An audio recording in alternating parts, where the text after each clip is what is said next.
Hello traders, welcome to the weekly trading idea. What a crazy start of the week. Fed lowered rates to near 0% at around 0.25% from 1.25. Also, Reserve Bank of New Zealand cut interest rate by 0.75%. Both bank meetings were ahead of the schedule, which means intermeetings, emergency meetings.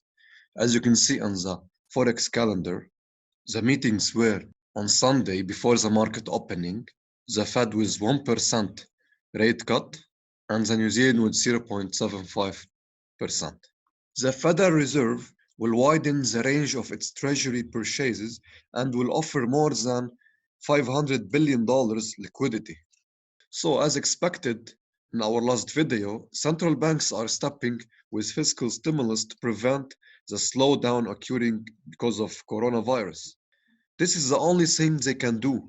Buying bonds, put money in the market, lowering rates, all this to encourage consumers. But the problem is people are panicked and nobody cares about loans and spending. It's all about their health.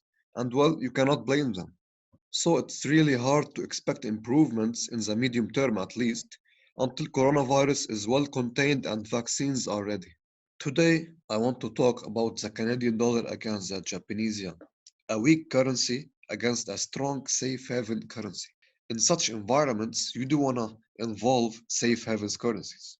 Starting with the Canadian dollar, it's really having bad days because of super low oil prices due to the oil price war between KSA and Russia. Let's go and see the crude oil chart. Canada is one of the major exporters of crude oil.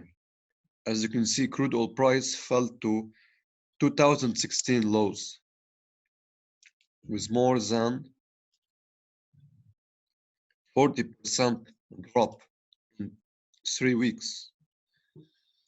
This is a disaster for the economy in Canada.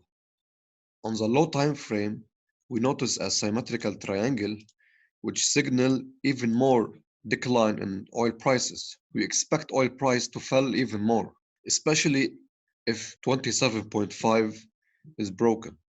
Moreover, Bank of Canada slashed rates twice in 2 weeks to 0.75% from 1.75%. But still, Canada still has the highest rates among all central banks. And on the other hand, the Japanese yen soared against all major currencies. Although Japan has big spread of coronavirus and they are facing recession, still investors are finding the Japanese yen as a safe haven.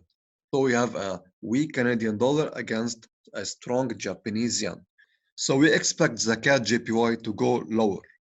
Technically speaking, price broke a major channel and hit its target.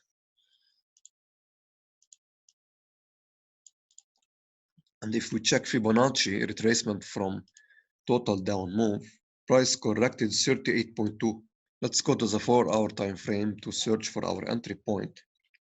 So price filled the gap exactly at 78.4, and notice price is forming a bearish flag, counting the waves as 1, 2, 3, 4, and if we break this level, price should resume the downfall with target 100% from the width of the flag. It will be at least 73.5, which is almost 170 pips. Let's go to the daily chart, or let's zoom out to see the full target. First target could be the previous low, the 74.0, which is about 160 pips. Okay, it's very important to wait the breakout because we might go to the fifth wave and then resume the downfall. So we will wait the breakout. Preferably, I prefer a 4-hour close below this level. Let me go to the main pairs to see the CAD and the yen against the US dollar. If you take the dollar against the Japanese yen, same. We have a flag bearish flag, counting the waves 1, 2, 3, 4, and now it's heading to the fifth, and maybe then to break lower. So this means that yen will get some strength. This is good for our trade. When analyzing crosses, I always prefer to go to the main pairs also. Speaking daily chart, USD CAD is super overbought. Yes, we are taking the CAD from an overbought position, but still it's a weak currency now. And it's now approaching 2016 highs. So yeah, the currency is very weak now, with no sign yet to go down. So that is it for me this week, guys. Thank you for listening, and I will see you next Monday.